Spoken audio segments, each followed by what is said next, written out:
So hello guys, welcome back to my channel. So guys, आज मैं आपके लिए लेके आया हूँ एक न्यू कोरियन ड्रामा जिसका नाम है स्प्रिंग फीवर के एपिसोड 1 के एक्सप्लेनेशन। सो एपिसोड के स्टार्टिंग में हमें यहाँ पे एक टीचर को दिखाया जाता है स्कूल में, जो कि बच्चों को पढ़ा रही थी। और ये हमारी इस ड्रामा की फीमेल मेन लीड है जिसका नाम बॉम है। तभी वहाँ ना एक और औरत आ जाती है और वो आके ने सीधे ही बॉम को थप्पड़ मार देती है। पर ये क्या, ये तो असल में सपना देख रही थी। तो वो जब यहाँ नींद से उठती है ना, तो उसका हाथ कांप रहा था और वो यहाँ पे खुद से ही कह रही थी 1 साल हो गया है मुझे इस सपने को देखते हुए, ये सपना मुझे बार बार क्यों दिखाई देता है। तो फिर बाद में ना वो जब यहाँ पे तैयार होकर खुद को आईने में देख रही थी, वो कह रही थी कि खुद से ही ना ही मुझे स्माइल करना है, ना ही मुझे खुश रहना है और ना ही लोगों की तरह ऐसे मजे उड़ाने हैं। फिर वहां से ना वो जब स्कूल के अंदर जा रही थी, तो यहाँ पे बाकी टीचर ना असल में उसके बारे में गॉसिप करने लग गए थे। कह रहे थे कि वो जो नई टीचर आई है वो कितनी अजीब है, वो तो हमेशा ही चुपचाप सी रहती है, ना ही किसी से बात करती है, एकदम इंट्रोवर्ट टाइप की है वो। लेकिन हमें यहाँ फ्लैशबैक में दिखाया जाता है कि बॉम ना असल में काफी ज्यादा एक्सट्रोवर्ट टाइप की थी। वो हमेशा ही लोगों से ना काफी ज्यादा हंसते मिलके बातें करती थी, मजाक करती थी। लेकिन अब अचानक से उसे क्या हो गया, वो तो एकदम साइलेंट सी हो चुकी। लेकिन यहाँ प्रेजेंस में अभी भी वो लोग तो यहाँ कह रहे थे कि वो ना सियोल से ट्रांसफर होकर यहाँ पे आई है, जरूर उसने वहाँ कोई बड़ा कांड किया होगा। लेकिन जब यहाँ उन लोग को पता चलता है कि वो टीचर ना असल में उनके ही पीछे खड़ी है, तो यहाँ लेडी टीचर ना बॉम को हाई कहती है। लेकिन वो यहाँ पे उसे जवाब देने की बजाय ना बस अपना सर हिला के वहां से जाने लगती है। लेकिन वही इधर जब एक लड़के को दिखाया जाता है जिसके पीछे ना काफी ज्यादा लड़कियां पागल थी और वो ना उसके साथ फोटो खिंचाना चाहती थी। लेकिन बाद में वही लड़का ना असल में उनके एक टीचर के पास जाके उनसे कहता है कि मुझे ना आपसे बात करनी है। तो वो टीचर ना से वहां से साइड में ले गए थे बात करने के लिए। लेकिन कुछ देर बाद जब यहाँ उन लोगों की मीटिंग चल रही थी, तो यहाँ प्रिंसिपल सबको बता रहे थे कि हम कुछ दिनों बाद ना पेरेंट्स टीचर मीटिंग रखेंगे जहाँ के सब लोग आएंगे, इसलिए आपको ना इसकी तैयारी करनी है। और वही आप बॉम का असल में एयरपोर्ट नीचे गिर गया था, इसलिए वो उसे नीचे बैठ के ढूंढ रही थी। तभी यहाँ पे एक टीचर जाके ना खिड़की से बाहर देख रही थी, जाके काफी ज्यादा स्नोफॉल हो रही थी। लेकिन तभी ना वो यहाँ किसी चीज को देख के काफी ज्यादा शॉक हो गई थी और वो यहाँ पे जोर से चिल्लाती है कि खतरा आ रहा है, जल्दी से सब लोग सावधान हो जाओ, ये एक इमरजेंसी है। ये सब कहते हुए ना वो जोर जोर से चिल्ला रही थी। तो ये सभी लोग ना असल में दौड़ते भागते खिड़की के पास आके जाके उसे देखते। तो यहाँ एक लड़का ना असल में इतने बर्फ में एक हाफ से टी शर्ट पहन के स्कूल की तरफ आ रहा था और ये हमारी इस ड्रामा का मेन लीड है जिसका नाम जेयुग है। लेकिन यहाँ पे एक टीचर मिस्टर होंग जो कह रहे थे कि अगर वो आके मेरे बारे में पूछे ना तो उस बता देना कि मैं ना छुट्टी पे गया हूँ। ये सब कह के ना वो भाग के टेबल के नीचे छुप गया था। और ये टीचर भी ना बाकी असल में छुपने की कोशिश कर रहे थे, जैसे कि वो बहुत बड़ा गुंडा हो और वो यहाँ पे उन लोग को मारने के लिए आ रहा है। और वही यहाँ प्रिंसिपल भी ना अपने ऑफिस में अंदर जाके छुप गया था और वही बाकी टीचर ने असल में डोर को लॉक कर दिया था। लेकिन यहाँ पे ग्योंग ना दरवाजे को तोड़ के अंदर आ जाता है, जिस वजह से कि यहाँ पे गमला भी टूट गया था। लेकिन यहाँ बॉम ना जब उस लड़के को देखती है तो वो उससे कह रहे थे कि इसने इतने हाथ टी शर्ट क्यों पहन रखी है, क्या इसे ठंड नहीं लग रही, क्या ये कोई एथलीट है, पर इसके हाथ पे टैटू क्या कर रहा है, क्या कहीं ये कोई गैंगस्टर तो नहीं है। लेकिन वही यहाँ ग्यू तो उसी टीचर होंग के बारे में पूछ रहा था कि वो कहाँ है, मुझे उससे बात करनी है। लेकिन यहाँ उनके होम रूम टीचर कह रहे थे कि वो आज ना छुट्टी पे है, इसलिए हो सकता है कि वो आज नहीं आएंगे। लेकिन यहाँ ग्यूक तो वही कुर्सी पे बैठ गया था और कह रहा था कि मैं उनका इंतजार करूंगा, जब तक कि वो यहाँ आ नहीं जाते तब तक मैं यहाँ से नहीं जाने वाला। लेकिन यहाँ पे मिस्टर होंग तो उसी टेबल के नीचे छुपे हुए थे, जो कि काफी ज्यादा डरे हुए थे इस बात से। और वही यहाँ पे वही होम रूम टीचर जाके ना प्रिंसिपल को बाहर बुला लेती है। लेकिन यहाँ प्रिंसिपल भी ना उससे काफी ज्यादा डर रहा था और उससे डरते डरते पूछ रहा था कि अरे तुम अचानक से यहाँ कैसे आ गई, कोई काम था क्या। पर यहाँ युग बता रहा था कि कुछ दिनों पहले ना सोंगजे को एक अवार्ड के लिए चूज किया गया था, लेकिन वो अवार्ड कैंसिल कर दिया गया। ऐसा क्यों है, मुझे इस बारे में जानना है। क्योंकि मिस्टर होंग ने ये बात कही थी कि वो अवार्ड सिर्फ उन्हीं लोगों को मिलता है जिनके की पेरेंट्स होते हैं। और इस बात से ना वो काफी ज्यादा गुस्से में लग रहा था। लेकिन इसी बात से ना असल में मिस्टर होंग भी काफी ज्यादा डरे हुए थे। लेकिन साथ ही में यहाँ ग्यू कह रहा था कि ये बात मुझे होंगयोल ने नहीं बताई, ये तो बात मुझे किसी और से पता चली है। लेकिन यहाँ प्रिंसिपल तो उसे शांत करने की कोशिश कर रहे थे और कह रहे थे कि अरे तुम बैठो और थोड़ी देर कॉफी पी लो, जब तक कि वो आ नहीं जाते। और वो यहाँ बॉम से कह रहे थे कि क्या तुम प्लीज इसके लिए कॉफी बना दोगी। लेकिन ये बात सुन के ना वो फिर से गुस्सा हो गया था और उसका हाथ पकड़ के कहता है कि तुम अपने फीमेल टीचर से कॉफी बनवाने के लिए कहते हो, ये काम तो तुम खुद भी कर सकते हो ना, और मैं भी कर सकता। और वो ना खुद ही कॉफी बनाने के लिए जाता है। तो बॉम ना उससे डर रही थी, लेकिन यहाँ वो ना फिर भी उन्हें घूरते हुए देख रहा था और कह रहा था कि तुम ना काफी ज्यादा प्रेटी हो। तो यही चीज सुनने के बाद ना वो भी शॉक हो गई थी। लेकिन वही दूसरी ओर हमें यहाँ पे एक स्टूडेंट को दिखाया जाता है जो कि एक ट्रांसफर स्टूडेंट है और उसका नाम सीजिन है। तभी यहाँ ना वो किसी को मैसेज कर रही थी, लेकिन वो ना उसका रिप्लाई नहीं दे रहा था। तो उसी वक्त ना वहाँ पे होंगयोल आ गया था, जो कि उसे ना खाने के लिए पूछ रहा था। कह रहा था कि तुम मेरे साथ खाने के लिए चलोगी। लेकिन वो ना सीधे उसे मना करके वहां से जाने लगती है, ये कह कि मैं सिर्फ उन्हीं लोगों के साथ खाती हूँ जिन्हें कि मैं पसंद करती हूँ। तो वो ना उसके दोस्तों के पास वापस आके कहता है कि उसने तो मुझे सीधे ही मना कर दिया। तो उसका दोस्त कह रहा था कि सिर्फ वही एक लड़की है जो कि तुम्हें पसंद नहीं करती, बाकी स्कूल की तो पूरी लड़कियां तुम पे मरती। और तभी यहाँ एक लड़का उसके पास आके कहता है कि अरे बहुत बड़ी गड़बड़ हो गई है, तुम्हारे अंकल असल में स्कूल चले गए हैं और बहुत बड़ा हंगामा क्रिएट हो गया है। तो ये बात सुनते ही ना वो तो वहाँ से भाग के सीधे स्कूल की ओर जा रहा था। लेकिन वही इधर स्कूल में असल में प्रिंसिपल आके उसे वहाँ से ले जाते हुए कह रहे थे कि अरे कॉफी छोड़ो, चलो हम धुआं उड़ाने चलते हैं। ये बात सुनकर ना वो गुस्सा हो गया था, जोर से ना टेबल पे एक मुक्का मारता है, जिस वजह से ना टेबल टूट गया था। और वो यहाँ प्रिंसिपल से कह रहा था कि तुम स्कूल में ऐसी बातें कर भी कैसे सकते हो धुआं उड़ाने की, ये स्कूल है, तुम्हें ऐसा नहीं करना चाहिए। और साथ ही में फिर से वो यहाँ अवार्ड के बारे में बात करने लग गया था और कह रहा था कि मैंने ना मेरे नेफ्यू को बचपन से पाला है, एक तरह से ना मैं उसका पेरेंट ही हुआ, इसलिए तुम लोग ना उसके साथ ऐसा नहीं कर सकते। ऐसे ही यहाँ पे उन लोग के ऊपर गुस्सा होने के बाद ना वो वहां से चला गया था। तो उसके जाने के बाद ना मिस्टर यहाँ होंग भी बाहर आ जाते, जो कि उससे ना काफी ज्यादा डरे हुए थे।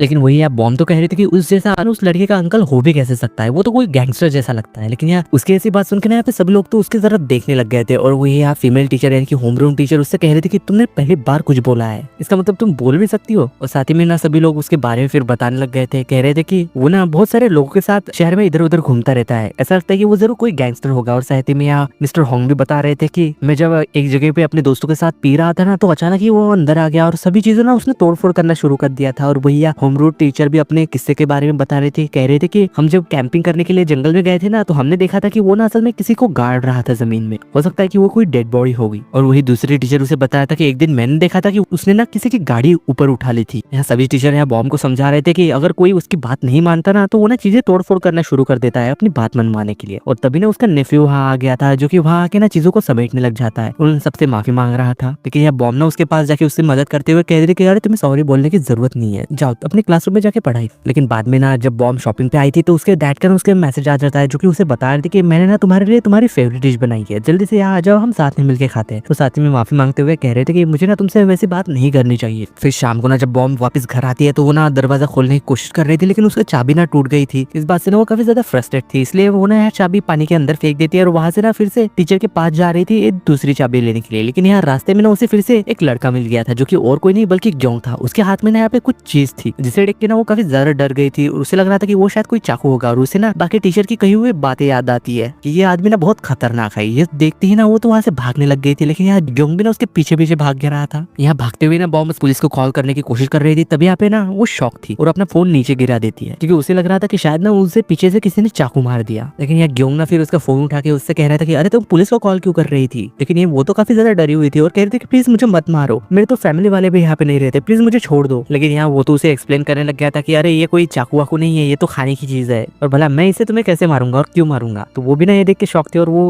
अपने पेट पे लगी हुई चीज को टेस्ट करती है, तो उसे पता चलता है कि अरे ये तो सॉस है। और साथ ही में उससे कह रहे थे कि तुम मेरे पीछे ऐसे भाग रहे थे और साथ ही में मैंने तुम्हारे हाथ पे टैटू भी देखा था, इसलिए मैं काफी ज्यादा डर गई थी, क्योंकि अंधेरा भी काफी ज्यादा था। तो यार उसकी ऐसे बातें सुन के ना यार ग्योंग तो उसके हाथ के ऊपर के वो चीज निकालता है, यानी कि वो कोई टैटू नहीं था बल्कि एक बैंड जैसा कुछ था। ये ना मुझे किसी ने गिफ्ट दिया था और मैं इस गिफ्ट को ऐसे ही नहीं फेंक सकता, इसलिए मैं इसे कभी कभी पहन लेता हूँ। और साथ ही बातों बातों में यहाँ बॉम्ब बताया था कि मेरे गेट नहीं खुल रहा, इसलिए मैं चाबी लेने जा रही थी। तो ये सुन के ना ग्योंग तो सीधे उसके घर के अंदर कूद गया था और अंदर से गेट खोल देता और साथ ही में उससे कह रहा था कि ये खाने की चीज ठंडी हो रही है, इसलिए मैं यहाँ से जा रहा हूँ, लेकिन तुमने जो चीज की है ना तुम्हें उसका भुगतान करना पड़ेगा। ये सब कह के ना वो वहां से चला गया था। लेकिन वही जोंग जब यहाँ घर पे आता है ना, तो उसके नेफ्यू के साथ एक और लड़का यहाँ पे रह रहा था। यहाँ पे उसने खाने की चीज ना असल में उसके नेफ्यू के लिए लाई थी, जो कि उसके ना फेवरेट। और साथ ही में उसे ये भी पता चलता है कि उसे ना वो अवार्ड मिल चुका है उसके नेफ्यू को, जिसके बारे में बात करने के लिए आज स्कूल गया था। और इस बात से हमें ये बात तो पता चलती है कि वो ना उसके नेफ्यू की काफी ज्यादा परवाह करता है और काफी ज्यादा केयर भी करता है। लेकिन साथ ही में ना वो यहाँ पे बॉम्ब के बारे में भी उससे पूछने लग गया था कि तुम्हारे स्कूल में जो टीचर है वो कौन है। तो वो बता रहे थे कि वो ना नई आई है, वो सियोल से ट्रांसफर होके आई है। लेकिन वही कुछ देर बाद ना वो जब उसी लड़के के साथ वहां से कचरा फेंकने के लिए बाहर जाता है, तो वो लड़का ना उसे बॉस कह के पुकार रहा था और कह रहा था कि आप आज इतने लेट क्यों हो गए, क्या आपको पुलिस ने पकड़ लिया था, आप ठीक तो है ना। लेकिन वो कह रहा था कि नहीं, आज तो मैं इग्नोर हो गया था, पता नहीं कैसे, और वो ऐसा कैसे कर सकती है मेरे साथ, उसे मैं याद नहीं हूँ या फिर वो बस नाटक कर रही है, वो मुझे कैसे भूल सकती है, मैं तो उसे बिल्कुल नहीं छोड़ूंगा, तुम बस देखते जाओ। और कह रहा था कि जल्दी स्प्रिंग आने वाला है, तुम बस वेट करो मेरे। लेकिन जब नेक्स्ट डे यहाँ पे बॉम्ब को फिर से स्कूल में दिखाया जाता है, जो कि ना काफी ज्यादा परेशान थी पेरेंट्स टीचर मीटिंग को लेके, क्योंकि यहाँ पे उसके ऊपर ना प्रिंसिपल काफी ज्यादा प्रेशर डाल रहा था और वो यहाँ पे सब लोगों से बता रही थी कि हम जल्दी ना पेरेंट्स मीटिंग करने वाले हैं, इसलिए तैयार हो जाओ, अपने पेरेंट्स को ये बात बता देना। लेकिन यहाँ वही लड़की जिन अपना हाथ उठाते हुए कह रहे थे कि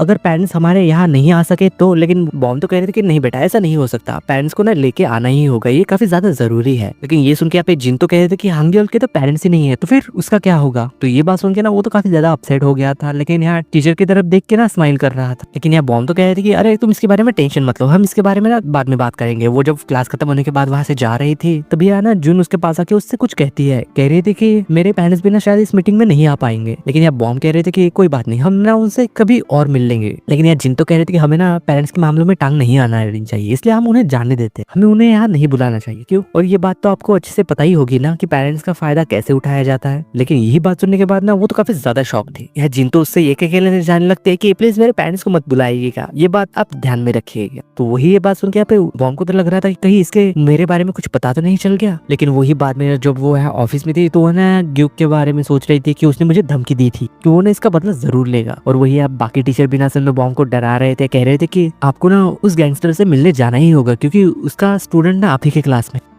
लेकिन वही इधर जब यूग ना एक रेस्टोरेंट में आता है तो यहाँ उसे देख के ना उसके वहाँ के ओनर काफी ज्यादा डर गए थे। यहाँ यूग कह रहा था कि मैं तो यहाँ बस खाने के लिए आया हूँ, क्या कोई टेबल खाली है? तो वो सुन के ना शांत हो गए थे और कह रहे थे कि अच्छा तो तुम यहाँ खाने के लिए आए हो, बैठ जाओ मैं तुम्हारे लिए अभी खाने लेके आया। तो ये सब लोग ना बैठ के जब खाना खा रहे थे तभी उसके पास ना बॉम्ब का कॉल आता है जो कि उसे बता रहे थे कि तुम्हें ना स्कूल में मुझे मिलने के लिए आना होगा, पेरेंट्स टीचर मीटिंग के लिए। तो ये सुन के ना वो यहाँ पे शॉक होकर खड़ा हो गया था और बाकी लोग भी ना खड़े हो गए थे और कह रहा था कि तो क्या मैं अभी आ सकता हूँ? लेकिन उसकी ये बात सुन के ना वहाँ से तो सभी टीचर भागने लग गए थे। पर यहाँ बॉम्ब कह रहे थे कि नहीं आज नहीं, आप ना मंडे को आइएगा। तो वही जब हमें मंडे को ही दिखाया जाता है जो कि यहाँ बॉम्ब ना काफी ज्यादा सुंदर कपड़े पहन के आई थी पहली बार और वो यहाँ पे अपने स्टूडेंट से आकर कह दिया कि आज मैं ना गुस्से का सामना शांति से करूंगी, तुम लोग देखते जाओ कि आज होगा क्या। फिर क्लास खत्म होने के बाद जब वो वहाँ से जा रही थी तो उसे ना फिर से वही होमरूम टीचर मिल गई थी जो कि उससे कहती है कि वो आ रहा है। ये कह के ना वो तो वहाँ से भाग गई थी और यहाँ बॉम्ब जाके ना सीधे ही उसके नेफ्यू को पकड़ लेती है और उससे कह रही थी कि तुम ना मीटिंग के बाद चले जाना, इसलिए तब तक मेरे साथ रखना। पर वो तो फिर भी ये कह के जा रहा था कि आप ना उससे अकेले में ही मिले, मैं तो जा रहा हूँ। तभी जब यहाँ ग्यो को दिखाया जाता है जो कि एक बड़ा सा गुलदस्ता जैसा चीज लेके ना वो स्कूल के अंदर आ रहा था। लेकिन वही दूसरे सीन में जब यहाँ हमें एक और आदमी को दिखाया जाता है जिसका नाम की जुन है और वो ना असल में यहाँ एक वकील है। वो यहाँ पे एक लड़के को बता रहा था कि मुझे ना इस लड़के को ढूंढना है, इसमें कैसे भी करके इसे ढूंढ के निकालना ही होगा। तभी हमें एक फ्लैशबैक में दिखाया जाता है कि स्कूल टाइम में यहाँ जून के ऊपर ना असल में कोई मारपीट कर रहा था। तो यहाँ प्रेजेंट में वो सामने वाला लड़का कह रहा था कि अब तक तो वो मर भी चुका होगा, पर यहाँ जून बता रहा था कि नहीं वो अब तक नहीं मरा है, इसलिए मैं ना उसे कैसे भी करके ढूंढ निकालूंगा और तब तक ना तुम मरना मत क्योंकि मुझे ना तुमसे अपना बदला लेना है। लेकिन वही इधर स्कूल में ना जब युग आके बॉम्ब से मिलता है और उससे कह रहा था कि ये प्लांट ना मैं आपके लिए लेके आया हूँ क्योंकि उस दिन ना मेरे हाथ से गमला टूट गया था और वो ना यहाँ पे फेस टू फेस बैठ के उससे बातें कर रहा था, यार कि अपनी बकवास कर रहा था। कह रहा था कि तुम सियोल से हो और तुम्हें पता है मैं भी ना आधा सियोल से ही हूँ, मेरी मॉम वहां से थी और मेरे डैड इस शहर से। पर यार बॉम्ब ने उसका टॉपिक चेंज करते हुए उसे बता रही थी कि तुम्हारा नेफ्यू ना असल में कॉलेज नहीं जाना चाहता। पर यार वो ना उसकी बातें अनसुनी करके वो खुद के ही क्वेश्चन कर रहा था उससे और पूछ रहा था तुम्हारी उम्र क्या है। लेकिन बॉम्ब उससे कहते कि क्या बकवास कर रहे हो, तुम ना मुझसे मेरे पर्सनल क्वेश्चन नहीं पूछ सकते। पर फिर भी वो तो कह रहा था कि क्या यून तुम्हारा पहला नाम है या फिर और कुछ। लेकिन यही बातें सुनने के बाद तो वो काफी ज्यादा गुस्से में आ गई थी और उससे कह रहे थे कि तुम प्लीज चुप हो जाओ। और वो ना